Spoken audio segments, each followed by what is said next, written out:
Hey everybody, how we doing today? Ragnarok here, and I'm going to be going through another video of myself playing speed chess. So this was a pretty cool game that I just played earlier today, and it kind of plays off similar variations to, I know we've looked at the Evans Gambit in previous videos. This one has no gambit to it, but it does go towards the standard e4 play. And it's kind of an interesting game, and I ended up winning on a pretty cool tactic I'd like to show you guys. So just look at the game here. It started off with e4, which is traditional, e4, e5, knight goes out to f3 move.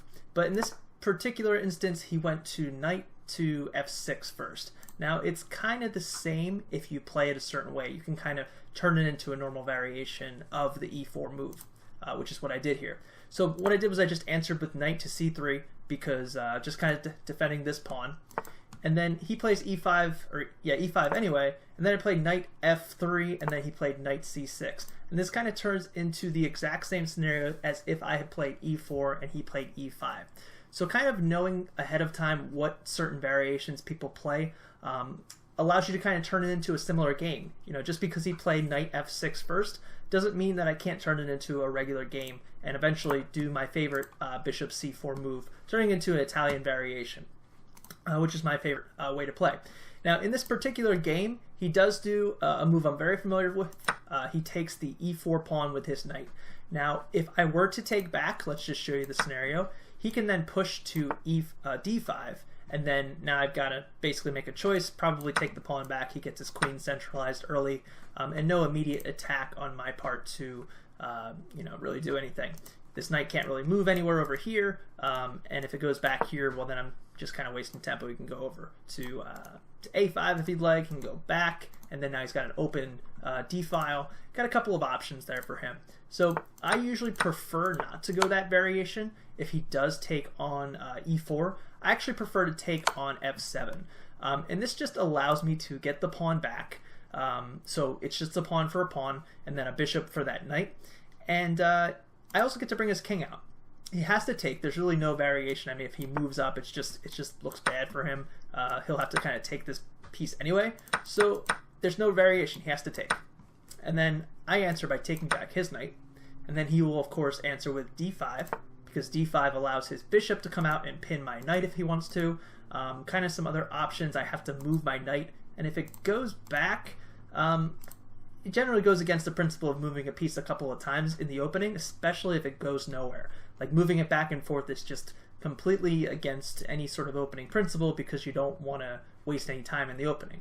So I don't really have any other options. I mean, all of these other squares are kind of blocked off. Of course, I can't go to either of these squares. So I really have two options. I can go up here and check him, or I can go back to g3. If I go to check him, there's really nothing else I can do up here. Kind of in a weird position because he'll probably go back here, and I don't have an immediate attack. I kind of get an awkward development where I have to go back to h3, and he can take if he wants to, and now I've got a open king file, and I'll have to end up castling to the queen side. So that's not a variation I wanted to go through with, so I prefer to just go to knight to g3 right away. It allows me to have some counterplay where I can eventually bring my knight up here. His king is kind of in the open, so I could potentially do some attackage. Attackage is not a word there, and so I just prefer my position there. And I think the best move for him probably is to push the e4 pawn, just kind of disrupt my pieces. I really don't have anywhere easily obtainable. I kind of have to retreat back, which is annoying, but it's probably the best bet for that. So in this particular scenario, he actually placed bishop to e7, which I don't think is the best move. I was more prepared if he was going to do e4. Not really the best variation, but I would have liked if he he would have had better chances if he played that move, but he didn't in this particular situation. So I decided to push d4. D4 allows me to attack this pawn here, kind of provoke him to push now. And now if he pushes, I've got a chance to bring my knight into the center with check. And at the same time, I'm able to develop my bishop along this square here. So I kind of like that. He does end up pushing. If we back up and he did take, I really have a decent play here. If trades go on, I've got my queen in the center and his king is not castled. So it's kind of an awkward situation where he'd probably have to do something like this. I would bring my bishop out. He now has a pseudo castle, but then I castle queenside, and I'm able to get both rooks on the in the center with an open file on the e file, and it's just a better position for me at this point. So he doesn't opt for that. Instead, he does opt for pushing the pawn, which makes sense. So he pushes to e4, and now this is where I decide to create a pass pawn, because I'm thinking about the end game. With check here, he doesn't have to take the knight back, but he does end up doubling pawns if he does move. So I think in order to save his king time, because if he moves, he can't castle again. So he kind of has an idea of that pseudo castle where you bring the rook behind, and then the king goes back to g8. That's really a good way to solve a scenario if you do find yourself where your king can't castle. It takes more moves, of course, to create the castle situation, but I think it works out pretty good. So he does end up taking the knight, and I take back, knowing that there's no easy way for him to attack this pawn right away. He'd probably want to bring his rook to e8, which he does do, kind of preparing to move this bishop maybe back here, maybe nowhere else really right now. I guess he could probably move to the c5 square, but ultimately trying to attack this pawn. So I just immediately push for the f4 pawn, because if he does do the en passant move where he takes the pawn, well, now I've got an open file, or a file that I can turn into an open file on his king right away. And I like that idea. And if he doesn't take back with en passant meaning he would move here with his pawn and take this pawn like that. If he doesn't, I've got a strong pawn structure ahead of his pawns. And I can kind of break this up with, or at least prevent this pawn from coming forward with c3, c4, etc. So he does end up taking, and I kind of hadn't thought of maybe castling here, but I didn't like the move of him going here first. I don't know if it would have worked out or not, but I just kind of in speed chess didn't think that that was going to be good for me. It might have been okay, I don't know. So instead I decide to take the pawn back with queen with check. He has to go really here. There's no other good spots for him. He doesn't want to go into the center. And then I decide to castle. Now I've got this open file like I had wanted. If he brings his rook back over here, that's probably the best move for him. He didn't actually play that. I think if he had played this move, which the engine does suggest, he would have been pretty fine, because this bishop is kind of blocking this other rook. So I kind of have to waste some tempo. This queen's in a weird spot. This position's not as good for me. So that would have been the good move to play. Instead, he plays bishop to c5, which allows me to bring my bishop out. And because I bring my bishop out, I don't have to worry about rook e5 or f8 anymore because my rooks are connected. I can just move my queen. I'll just show you. If I move my, well, let's just say he does anything else. Actually, no, let's go to rook f8. So if I just move now and he takes, let's ignore that bishop's there. Now my rook can take back, and that's just fine. His bishop's not out, so his rook can't move over either. So instead, he allows me to develop my bishop and complete my development. Meanwhile, his bishop is still back here. He does trade, which allows my queen behind this passed pawn, and then he decides to double attack the pawn, so I just double up my rook on the same file. My queen can now move, and his queen really can't take if this moves away, because this is the first attacker to take the pawn. If they were reversed and the rook and queen, rook was on e7, this would be much easier for him, but because this queen is in front of it, he cannot take right away. Because, let's say this queen is here, move something else. If the queen takes first, obviously he can't take because the rook will take the queen. So he doesn't want to worry. That's not really a concern for me, but that does allow my queen some movement around the board. So he decides to push this pawn, which is pretty good. He's threatening that he will push the d4 pawn, d5 to d4 right here. So I decide to threaten check here, but also threatening the b7 pawn, because both of those are under attack. It kind of forces his next move of bringing the bishop onto this square, which is what he does. And that's kind of what I was hoping for, because now I can move my knight to attack his queen, pretty much forcing him to take my knight, because he doesn't really have any good moves for his queen. If his queen decides to come here, for example, I've got my knight attacking his rook and this pawn, and this is pretty much going to fall. And it just creates a really good structure for me. I've got this pass pawn, I've got these two rooks all the way on all of these files. These can go all the way up here, which is really, really nice. And this can, pretty much just walk this pawn all the way up to the end eventually. So I've got that going for me, which is pretty cool. So that's why he doesn't do that. That's why he's kind of forced to take. He can't move his queen anywhere really good. Even if he moves here, I can still do the same thing. So instead, he does take the knight.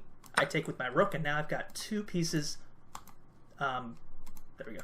There we go. Two pieces protecting the pawn, while he's got two attacking. So because I have one more defending, I'm good there. So he does end up moving his queen here. I connect my rooks. He does protect the b7 pawn. And now I like this move a lot here, because he cannot take here, obviously, because the queen. So he kind of has to move, because what I'm threatening here, let's say he does anything else. I'm threatening check.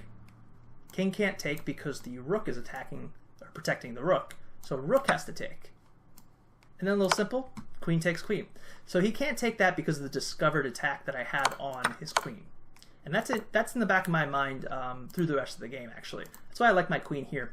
At the same time, if he does something like this, I do have this really strong threat attacking this pawn here, threatening mate, kind of almost forcing him to take back here. And then this just kind of ends really bad for him. He doesn't really have a good move. If he blocks here, this is going to lose the rook over here. And if he moves away, I'm just going to be in a really, really good position here. I've got this pass pawn here. Pretty tough for him to really defend. I can check, move him around the board, kind of start gobbling up other pawns. This game just doesn't really end well for him. It's kind of even usually having a queen versus two rooks, but because of the position, I've got a pretty good position if that happens. So let's just back up a little bit. That's why that move's really good. So what he does end up doing is moving the queen, because the queen cannot stay on that square. And I just push my pawn, because again, he cannot take because it's the same exact idea. Check. If he moves away, I just trade off, and now I'm up an entire rook. So because of that, and the whole fact that these queen and rook are in the wrong position just makes it a lot easier for me to really just push this pawn. And that's why I saw this pawn being ahead of this pawn here was just a really good position to have. That's why I did that knight move earlier in the game. So he does move here, which I believe is not the best move. I think maybe he could have just developed his another rook, kind of get them start moving his pawns a little bit up. He had a couple other better moves, I think. I don't think this was the best move because my rook does take on here.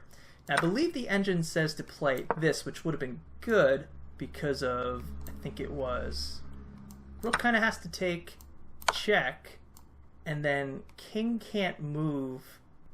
King can't move here because this is just really bad for him. King can't really move anywhere now. He's kind of pushed himself into mate in one. So I do end up going to rook to d5. And I like this because I'm able to take this pawn back. This is now, it's really still been a passed pawn, but he doesn't really have too many good moves. And I'm threatening moving to here, kind of attacking on his g7 pawn. Just overall a good position for me to be in at this point. So he does take the rook. I take back, check. I block in the best way because I'm still getting my rook back on this open file.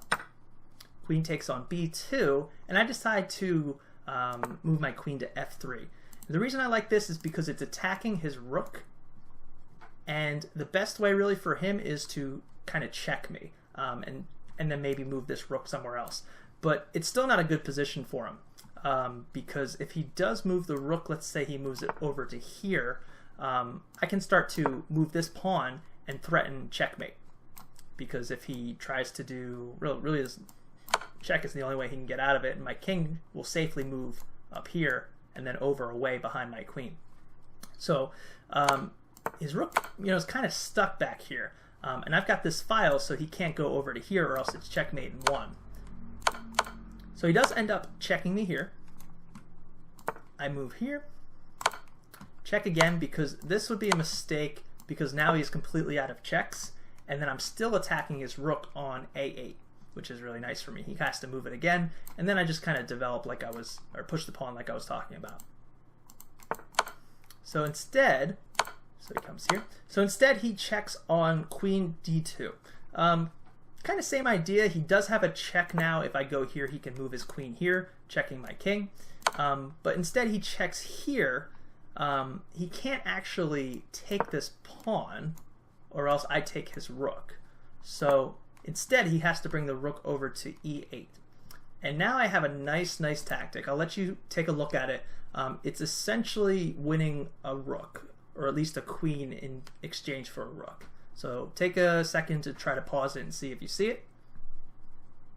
Alright, so awesome if you found it, but the move that won the game was rook to e5. Now, the reason this wins the game is because the queen, you know, if he takes the rook, I've now got this really cool check.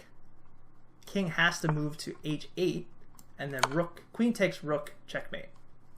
So that's in the back of his mind, so there's really nothing else he can do. I mean, I still have this as checkmate, so his queen's under attack. If he moves his queen somewhere, I still have check and checkmate. So really the best thing he can do is probably take this pawn. I would then take his queen, and then he takes my queen back, and then there's possibly a way I can get this rook after a bunch of checks eventually, but maybe not. But even still, this is a winning game, and it turned out really well. This guy was rated 1690, I think, you know, but he played really well. There's just maybe like 1 or 2 mistakes that he made down the road there. So hopefully you guys enjoyed this analysis. I am almost finished some of my bigger articles on ragchess.com, so I will let you know when that is ready. But thank you so much for watching, and I will see you in the next video.